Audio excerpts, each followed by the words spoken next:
VEEM is a 55-year-old West Australian company that transitioned to a public company status back in 2016, employs a little over 200 people and exports our products around the world. So we're world leaders in the product that we manufacture. So this last half of 2023 was stronger. It's been very productive. We had a very strong last quarter, and we expect our activity levels and profits to exceed the forecasts that were put forward by analysts. So we've been trying to, develop our structure for our growth. We've now appointed an operations manager to enable us to harness some more production going through the facility. We actually installed a range of new equipment, which came online late in April, which has made the last quarter quite strong. So gyro sales were relatively stable. We've got 5 million sales that we've got, and what we've found is that we have lots of issues from COVID. Unfortunately, we had a new technology product in the marketplace that was serviced entirely from Australia. When, of course, the borders shut, we didn't have anyone servicing our product, which was pretty serious for us. And we managed to train up overseas technicians for this new technology, and some was successful, some was not so successful. So we've now rebuilding that brand overseas, and we have overseas technicians now trained as well as our own.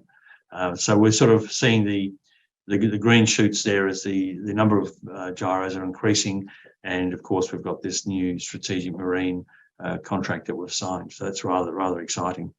So the initial, as you know, we do quite a bit of defence work, and we're involved in the new Hunter class frigate program, manufacturing their propellers for the boats, which is a very complex and secret design. So to enable us to do that, we have to pass through a series of gates. We passed the first gate, and we're actually actively engaged in the second gate.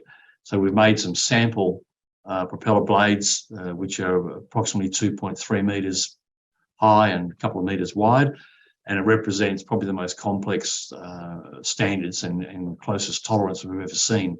And there's only one other company globally that has pre-qualled, and they're operating out of Germany. And our blade was in a higher category of compliance, so we lead the world. So we're going through the second phase, and if we're successful, of course, there's perhaps a contract out there for our Hunter class at $2 million per boat, and we're now looking at the overseas Canadian boats because they don't have an indigenous manufactured propellers whilst they're over there. So we've been also working on building our brand from a digital sense. So we've taken on YouTube channel called Naughty Styles, who specialise in luxury boats, and we're spending a lot more of that and taking money out of print and into this new format. So Naughty Styles has approximately 350,000 followers and a couple of million hits in any month. So if we look at gyros specifically, the large end of the gyros where we manufacture is about a $1.3 billion per market per annum, a market available to us. So it's a massive market. So every year, if everyone bought a boat, it'd be $1.3 billion worth of sales for VEEM, plus about an $8 billion retrofit market. So it is a new technology to the world. So our range of gyros fits 70-ton vessels through to about 3,000 tons. So it's the big end of town, and it's got a very high barrier to entry. It's a very specialist product, and we've been probably fortunate to see some of the smaller gyros become very successful, well below our size of ours, with technology that's not really transferable into our segment. So in America now, for instance, if you buy a boat over about 35 feet, you can't sell it without a gyro stabiliser. So it's really happening. It will become the stabilisation system of choice in the future.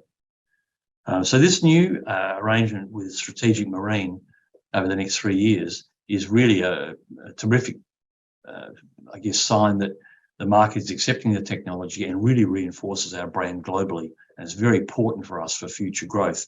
And they're so confident they've ordered 100 Caterpillar engines and 50 more on hold, which means they're predicting to build 50 boats initially, then 25 later. And they're all putting forward gyro stabilisers as a preferred option on that vessel. So they're able to tackle the crew transfer market with a smaller vessel that's much more stable and has much lower operating costs and can replace helicopters. So we're very excited about that. We've continued to develop our gyro. We've got one size smaller that's coming through, which will come down and compete with some of the bigger recreational gyros, but it will be smaller, faster, lighter, cheaper, due to the fact that we use a global supply chain, which gives us about a 60% natural hedge, and it's all traded in US dollars. So we can also grow very quickly and adjust to the market sizes very quickly. So we're very excited with gyros, and we think that this year we're really going to start see us kicking some goals. And that's always been the big growth area of the business. But if you look at the surprise for this year has been in propulsion, where we expected to have steady growth, but we're seeing much higher growth rates. And that's due to many more boats being built. And we actually operate the world's most advanced propeller manufacturing facility right here in Perth. And we're now looking at expanding that operation overseas. So there's a lot of work available to us, and we can be available to the market at 25 or 30% cheaper. So that's an extremely important growth for us. And by Christmas, we have to decide what country that might be in. It may well be in Europe, ex-Eastern Bloc, due to the costs and the location to the market is much closer. That is a large cost of our product because they're mostly air freighted. Defence continues to be a solid area for us. We're involved in the ASC program for Collins class. It was very busy last year at full cycle docking. It'll be a little less this year, but we've already started the sign of the next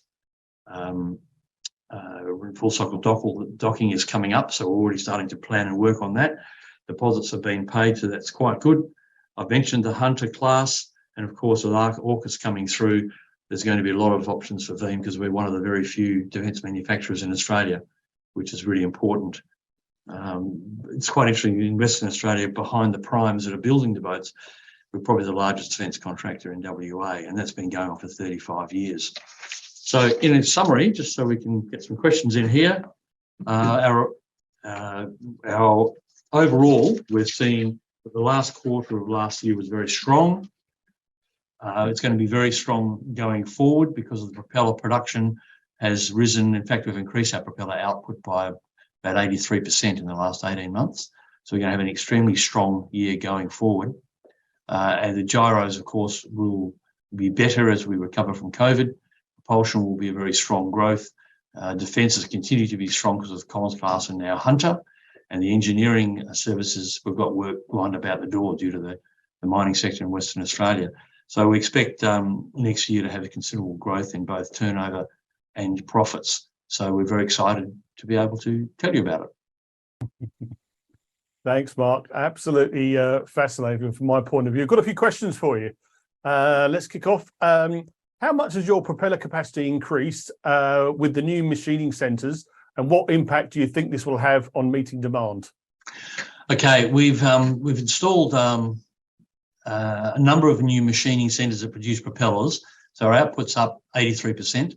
We'll be manufacturing and exporting over 5,000 propellers this current financial year, and a turnover will go to the $25 to $30 million mark. So up probably about 5 to 7 million from the last financial year. And we have got some small amount of growth, maybe another 15%, which we'll unlock this year. And this is why we're busy looking for a new location, because we need to plan our next expansion. And it does seem that overseas seems to be the viable option, particularly since our biggest propeller customer, Volvo Penta, there's many, many more propellers that are available. We just haven't been able to make the GP that we require, but in a lower cost country we can. So considerable growth coming from there.